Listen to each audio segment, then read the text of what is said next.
The role of artificial intelligence is a new concern for Hollywood writers and actors. Yeah, no, I'm not interested in directing a movie for a robot, right? No. Incredibly Speaking to his audience earlier this month, late night host Seth Meyers shared his thoughts on the looming strike. I also feel very strongly that what the writers are asking for is not unreasonable. And as a proud member of the Guild, I'm very grateful that there's an organization that looks out for the best interests of writers.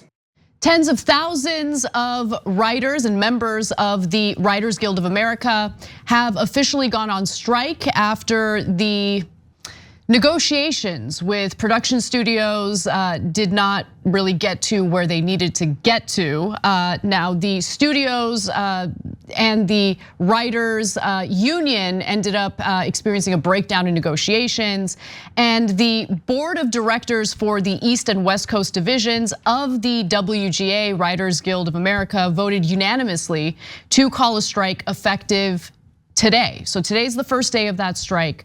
And if you're curious what the sticking points are, what is it that they could not reach an agreement on? Well, the main issues pertain to how streaming services have disrupted the entertainment industry and how the implementation of AI technology will further disrupt the industry. More on that in the next video. The main issue is streaming. 78% of households now subscribe to at least one streaming service, but the writers say those series pay less and have fewer episodes. 10 years ago, the WGA says a third of its TV writers worked at the minimum salary. It's now half. But studio producers say their budgets are already stretched and they can't make a profit by paying more when revenues are falling.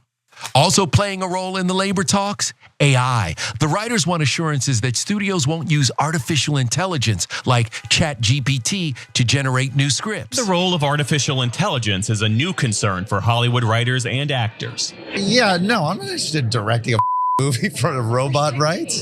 No.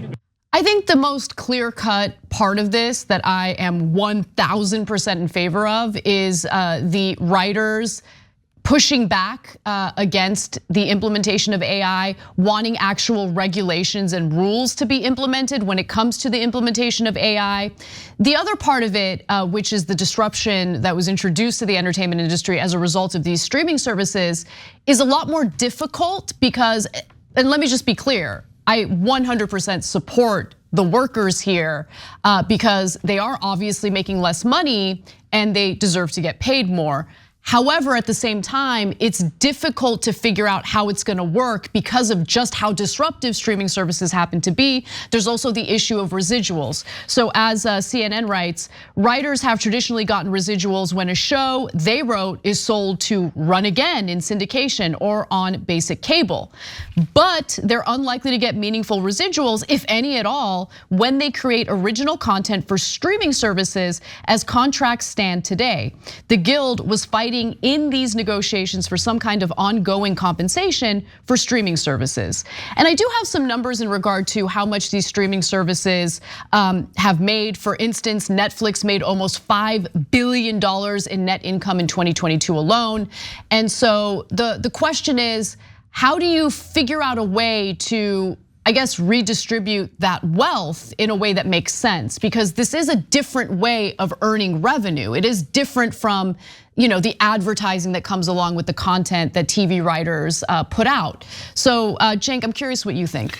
Yeah, so guys, this is a super complicated issue. And so I'm gonna break down for you what the problems with handling this cleanly is. But first I wanna be clear, I support the writers.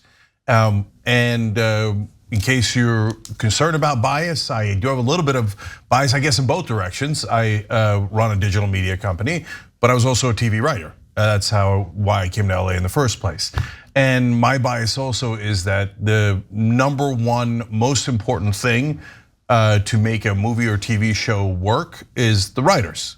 I've always thought that was the most obvious thing in the world. Who cares what the actors and the director and the executives do? If you didn't write a good script, it's all pointless if you didn't, right? 1000%. So I can't, and not just because I was a writer, I was a writer briefly, right? Just for a couple of years. But But not because of that, because it's logical that they're the most important part of this exercise. The second reason why the writers are right is that fact that video showed you in the middle there.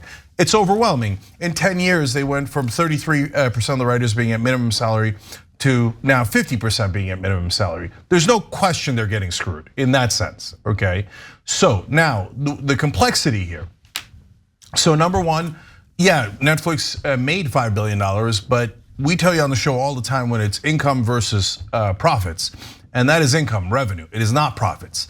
So the traditional media companies are still very, very, very profitable, but a lot of the streaming services, they make a ton of money. They've got an unbelievable amount of investment money, but they have not yet turned a profit, a lot of them. So they say, well, how am I gonna pay you from a profit I don't make? Well, I actually have an answer to that. Take it from the other people involved. So I know that actors and directors aren't gonna like that, but sad day, right? So it's not like you don't just have to add to the budget. You could take from other parts of the budget. So by the way, now before I get the actors and directors and writers all fighting each other for a piece of the pie, there's another giant piece of the pie, and that's executives.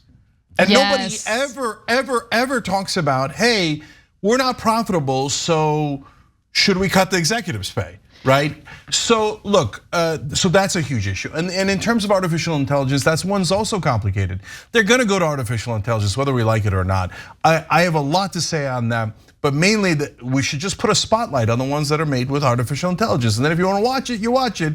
Or if you're grossed out by it, don't watch it and support writers who write real shows. But I have more nuance on that, but Anna. Yeah, so for instance, David Zaslav, yeah, he's the head of Warner Brothers Discovery. Exactly. So I can't even believe this, but he was paid $250 million last year. $250 million in just 1 year. So when you talk about the executives, I think that you make a really good point there. So guys, Warner Brothers Discovery is now this giant amalgamation. It includes CNN. So they are incredibly profitable. For example, CNN last year was really despondent because they only made $900 million in profit, okay?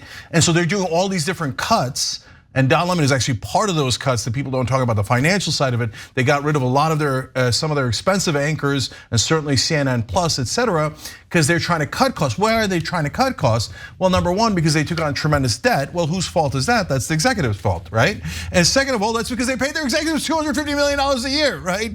And so don't tell me you don't have money. On the other hand, there are plenty of companies that have never turned a profit, but by the way, they also pay their executives a lot of money. Yeah, they do, that's right.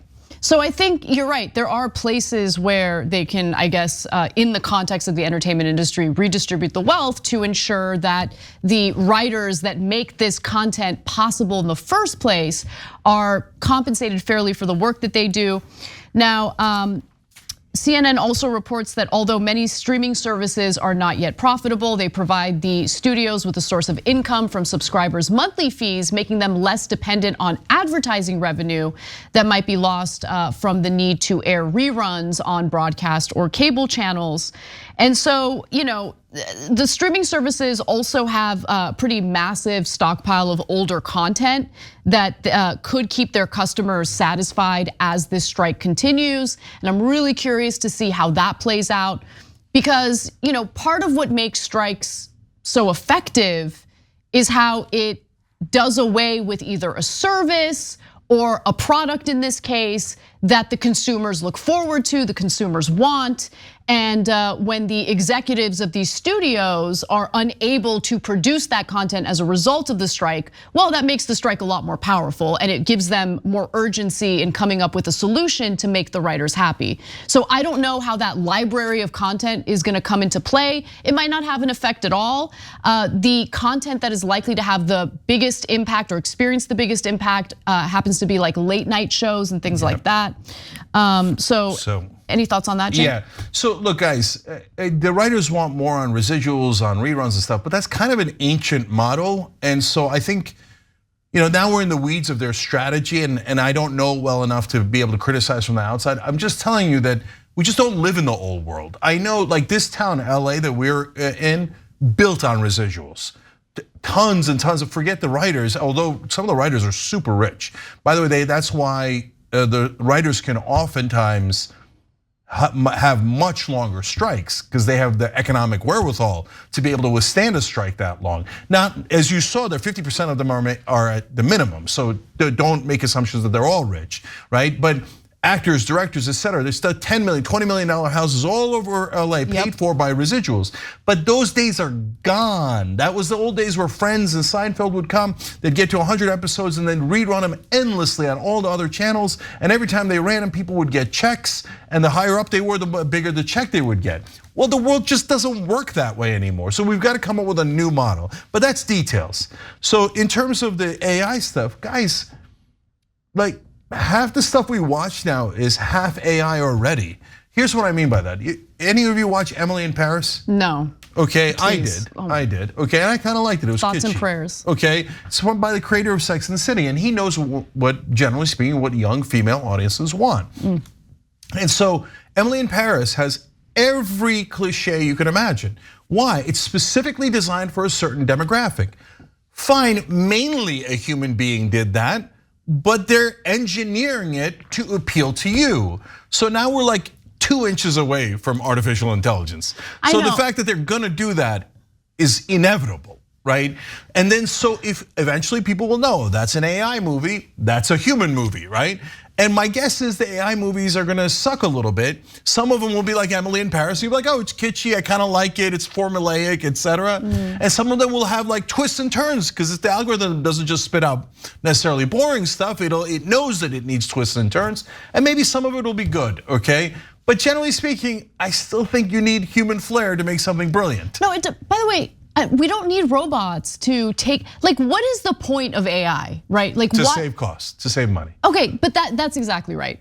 So that's exactly what the workers in this case, the writers, see coming. They see that they are going to be replaced by AI technology, And so these studios can maximize their profits and cut labor costs. That is what they're trying to do. 100%, that's definitely what. And I love the fact that, look, but this is exactly how. This is exactly what I've been talking about, not just in the context of this story, but in any story where we talk about automation, right? If we're going to sit here and think that Congress, that the United States government is going to protect workers and regulate the implementation of AI technology, we would be mistaken. And luckily, in this particular context, you have organized labor, you have unionized workers who actually have a seat at the table and have a say in regard to, or could potentially have a say based on how the strike turns out, on how it gets implemented, on what regulations are implemented. I love to see that. I think that is exactly where union power matters and counts. I'm worried about the rest of the workers in this country who are not organized, who do not have union representation, who absolutely will be replaced by AI robots because that's what their employers want. Yeah, for sure. I'll end on 2 things. One, Anna's 1,000,000,000% right. The government is definitely not here to help you. And in the old days, maybe they would have, but now both parties are completely owned by the donors. The executives are the donors, period, over. And not just in this industry, in every industry, you're not gonna get any help from corporatist Democrats or corporatist Republicans, which is about 90% of Congress, okay? So now as to, well, between all the different parts of the pie, why should the writers get more? Well, look at this, they go on strike and almost all of the talk shows are canceled or on suspension, etc. Daytime soaps. All these different things. Why? Because it turns out writers are kind of important. Like the folks in front of the camera, 98% of the time don't know what to say unless they put it in the prompter, okay? Who put it in the prompter? The writers. By the way, we don't have prompters here, okay? But 98% of media does, right? So look, I say it in the context of news. This is a little bit different, but in news, I'm sorry that it's derisive, but I call a lot of the cable news anchors cable news actors, because they're just literally reading a script. So the only guy who pulled it off last time was Jon Stewart. So in the last strike, he did the Daily Show by himself, and it was still good. I was like, wow, damn, okay? Everybody else was like, my 30 writers are gone. How could I possibly write? How could I possibly do a talk show without 30 writers? Okay? That's actually such a great point. And I hadn't thought about that, right? The fact that the late night shows just can't do it without the writers. Yeah, and by the way, like even The View today was like joking around. They're like, okay, take it easy on us because we don't have our writers today. You need writers for The View? And the answer is apparently yes. Yeah. Because they can't come up with the ideas on their own, apparently. So like, understand that when you're watching almost anything in media, there was a writer who thought of that. And it's not the person speaking the words, 9 out of 10 times is not the person who came up with the words. The person who came up with the words is more important. That's why I support the writers. Thanks for watching The Young Turks, really appreciate it. Another way to show support is through YouTube memberships. You'll get to interact with us more. There's live chat emojis, badges. You've got emojis of me, Anna, John, JR. So those are super fun. But you also get playback of our exclusive member-only shows and specials right after they air. So all of that, all you gotta do is click that join button right underneath the video. Thank you.